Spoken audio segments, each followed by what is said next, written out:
زکوٰۃ کا لغوی معنی ایک ہے بڑھوتری، زکوٰۃ کا ایک لغوی معنی ہے کسی چیز میں زیادہ کرنا، کسی چیز کو زیادہ کرنا۔ یہ سارے معنی زکوٰۃ کے ہیں۔ مجھے یاد ہے آج سے 3-4 سال پہلے میں نے صرف اس جمعے پہ ان 3 لغوی معانی پہ گفتگو کی تھی کہ زکوٰۃ دینے سے مال کیسے بڑھتا ہے۔ بھئی 100 تھا، 100 میں سے 2.5 چلے گئے، 97.5 بچ گئے، مال کم ہوا یا بڑھا؟ اب لوگ یہ سمجھتے ہیں کہ بڑھنا صرف یہ ہوتا ہے کہ 100 ہو 5 اور آ جائیں تو جناب کیا ہوتا ہے، مال بڑھ جاتا ہے۔ اب لوگوں کو کون یہ طریقہ اور ادب سکھائے؟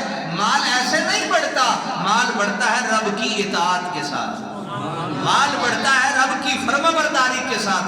تم رب کی اطاعت کر لو، رب تکلیفیں اور دکھ دور کر کے تمہارے مال میں برکتیں عطا فرما دے۔ تو برکت کے ساتھ مال بڑھتا ہے، زیادتی کے ساتھ مال